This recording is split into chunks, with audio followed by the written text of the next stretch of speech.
Muy buenos días, estimados alumnos. En el día de hoy desarrollaremos nuestro laboratorio virtual correspondiente a la práctica número 10, actividad enzimática.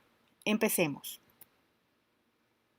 Nuestros objetivos en el día de hoy serán comprobar la presencia y actividad de enzimas en un tejido animal y vegetal, evaluando el efecto de la temperatura y el pH sobre la actividad de estas enzimas y evaluando la importancia de las enzimas en la homeostasis celular.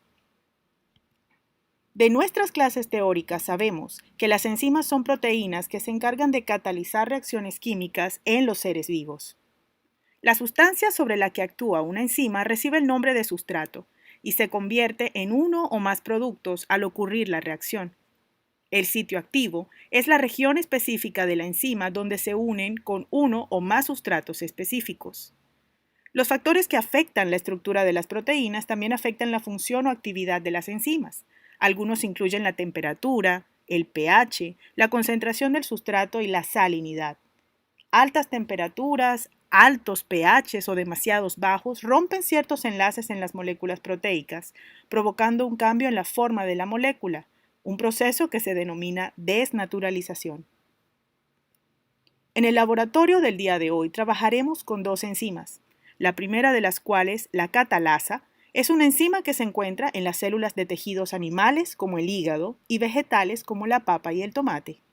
La función de esta enzima es catalizar la descomposición del peróxido de hidrógeno, un compuesto tóxico producido durante el metabolismo celular, en agua y oxígeno.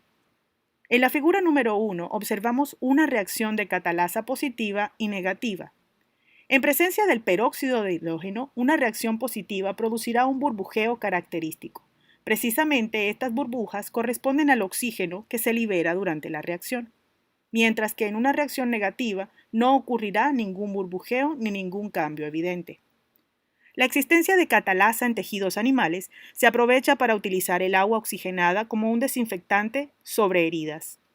Como muchas de las bacterias que causan infecciones son anaerobias, estas mueren con el desprendimiento de este oxígeno que se produce cuando la catalasa de los tejidos actúa sobre el agua oxigenada. La actividad catalítica de las enzimas es altamente dependiente de su estructura tridimensional. Generalmente hay una conformación nativa, que es la que la enzima tiene en el sitio en donde se encuentra y que es mantenida por diferentes enlaces y cohesiones entre los aminoácidos. Las modificaciones de estas condiciones óptimas llevan a la pérdida de la estructura tridimensional, causando el rompimiento de enlaces y puentes y desnaturalizando la proteína, haciéndola perder su función. Para el caso particular de la catalasa, observemos las gráficas de la izquierda. En la gráfica A evaluaremos cómo el pH afecta la actividad de la catalasa. Existe una variación por encima y por debajo de la cual la actividad de la catalasa sube, pero también disminuye. Al pH en donde la enzima presenta una máxima actividad se le conoce como un pH óptimo, que puede interpretarse como el pH al cual la enzima tiene la conformación tridimensional que le permite la mayor actividad catalítica. Si este pH se modifica, disminuyéndolo o aumentándolo, se perderá la conformación nativa y la enzima ya no podrá catalizar adecuadamente. Ahora veamos la gráfica B, en donde evaluaremos el efecto de la temperatura. Si graficamos los puntos obtenidos a diferentes temperaturas, también obtendremos una temperatura óptima, una temperatura en donde la catalasa presenta su máxima actividad, es decir, una temperatura arriba o debajo de la cual la eficiencia de la enzima para catalizar disminuye rápidamente. Pero veamos toda esa actividad enzimática en un video.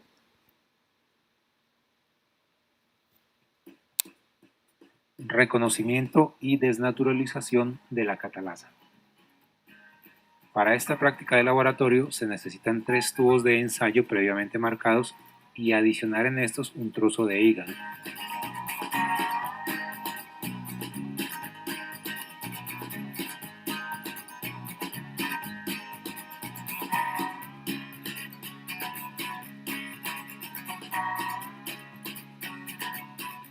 El tubo número 1 de ensayo se va a llevar a incubar en frío durante 10 minutos.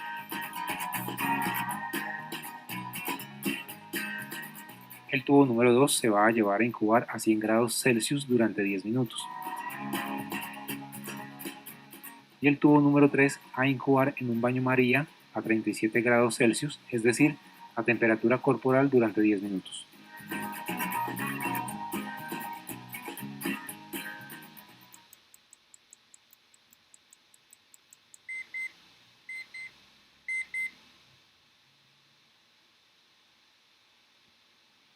Pasados los 10 minutos de incubación, se colectan los 3 tubos. El número 1 que estaba en frío, el número 2 que estaba a 100 grados Celsius y el número 3 que estaba a temperatura corporal.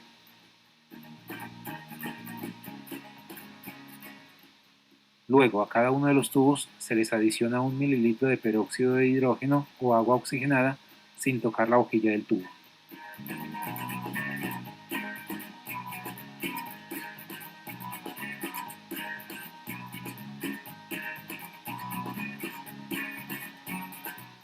Se observa entonces que en el tubo número 1 y el número 3 hay acción de la catalasa, pero se puede ver como en el 3 hay mayor acción, por haber sido incubado a temperatura corporal. En el 1 la reacción es un poco más lenta por ser en frío. En el tubo número 2, que fue incubado a 100 grados Celsius, no hay reacción, ya que se presenta una desnaturalización completa de la catalasa.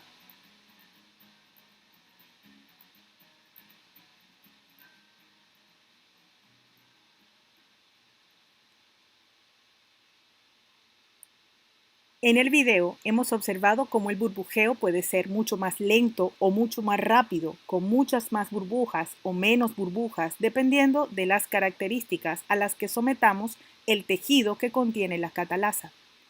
Con base en la anterior explicación, pensemos, ¿qué resultado tendríamos si hiciéramos el siguiente experimento?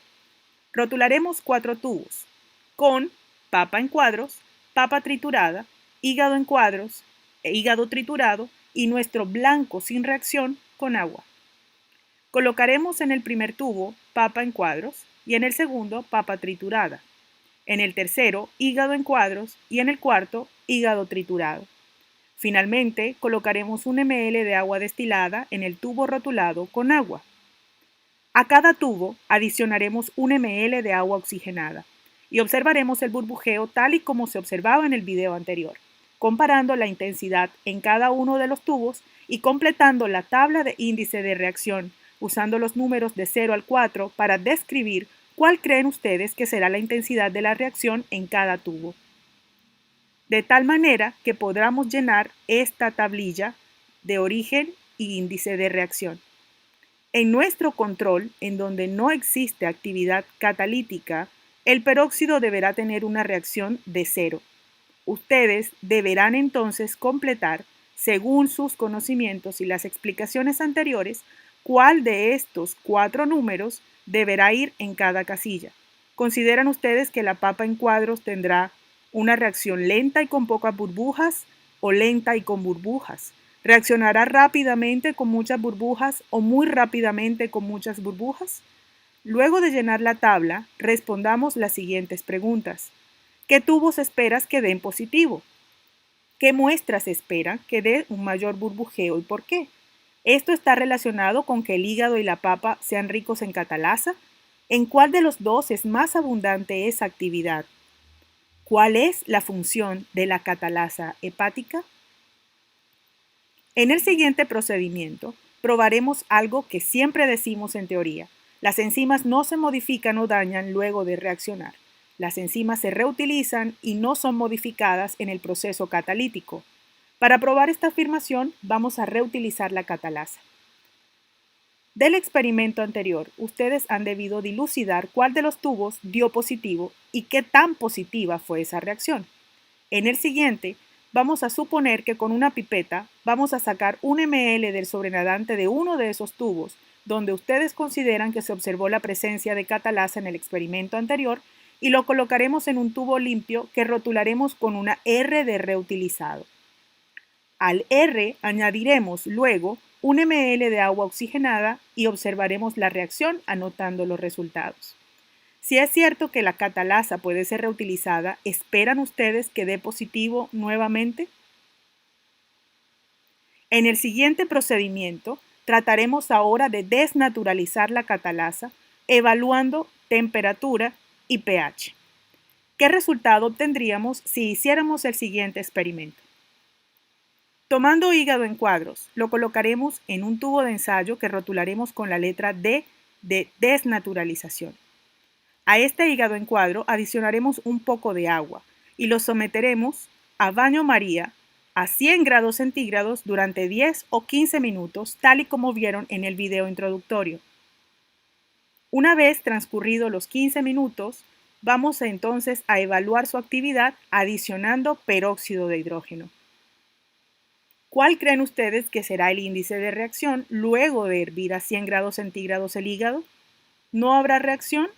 La reacción será muy lenta y con pocas burbujas, muy lenta con burbujas, rápida con muchas burbujas o muy rápida con muchas burbujas.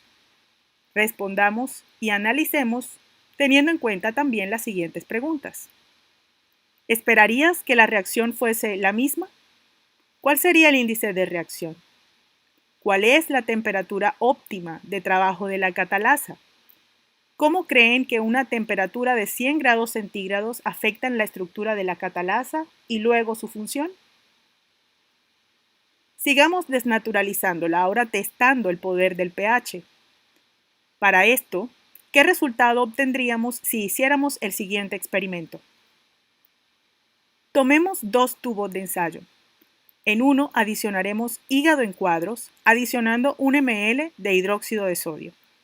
En el otro, también hígado en cuadros, adicionando 1 ml de ácido clorhídrico, para luego adicionar 1 ml de peróxido de hidrógeno. ¿Creen ustedes que la adición de hidróxido de sodio y de ácido clorhídrico afectarán la actividad de la catalasa en el hígado? Ahora llenemos esta tabla con el índice de reacción. ¿Cómo creen ustedes que reaccionará el hígado triturado en presencia del hidróxido de sodio? Utilicemos nuestra ya conocida escala. ¿Cómo creen ustedes que reaccionará en presencia del ácido clorhídrico? Utilicemos nuestra misma escala para establecer un índice de reacción. Pero también consideremos las siguientes preguntas. ¿Esperarían que la reacción fuese la misma? ¿Cuál sería el índice de reacción? ¿Cuál es el pH óptimo de la catalasa? ¿Y cómo creen que un aumento del pH adicionando hidróxido de sodio o una disminución adicionando ácido clorhídrico afecta la estructura de la catalasa y luego su función? Les había prometido utilizar una segunda enzima y ahora utilizaremos una enzima conocida como amilasa. La amilasa es una enzima que degrada el almidón y fue la primera enzima identificada y aislada por Anselm Paget en 1837. También tiene otros nombres, el más conocido, tialina. En el cuerpo humano, la amilasa se produce principalmente en las glándulas salivares, las glándulas parótidas y el páncreas, y su actividad enzimática máxima ocurre a un pH de 7. La amilasa cataliza la digestión de los carbohidratos, es decir, que en una reacción de hidrólisis digiere almidón o glucógeno y forma azúcares simples más sencillos. Para identificar su actividad, realicemos el siguiente experimento. Colocaremos en un tubo de ensayo 2 ml de solución de almidón al 1% y lo rotularemos como almidón.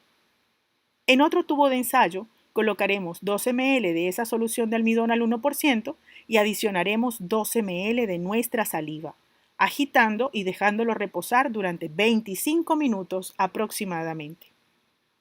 Transcurrido este tiempo, agregaremos 2 gotas de Lugol a cada uno de los tubos. Observaremos y registraremos el resultado. ¿Qué resultado esperan obtener luego de la reacción del almidón con la saliva?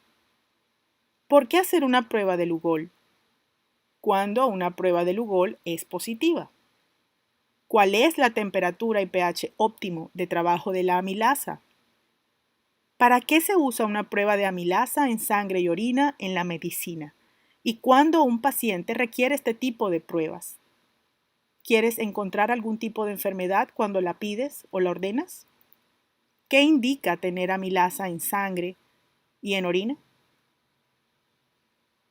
Ahora responde el cuestionario de tu guía de laboratorio. Explique qué factores influyen sobre la catálisis enzimática y cómo lo hacen. ¿En qué consiste el complejo enzima-sustrato? ¿Qué son enzimas alostéricas y cuál es su papel en la homeostasis celular? ¿Qué gas se libera por acción de la catalasa? ¿Cuál es la diferencia en la intensidad de burbujeo entre los trozos de muestra cortada y de muestra triturada? ¿Por qué? De acuerdo a los experimentos realizados, ¿en qué condiciones trabaja en forma óptima la catalasa? Investigue sobre la acatalasemia. ¿Qué tipo de deficiencia es? ¿En qué poblaciones se presenta? Causas y consecuencias. Desarrolla este laboratorio virtual, escanéalo o respóndelo vía Word y entrégalo vía correo electrónico a tu profesor. Recuerda que la fecha de entrega es el 20 de abril. Gracias y buen trabajo.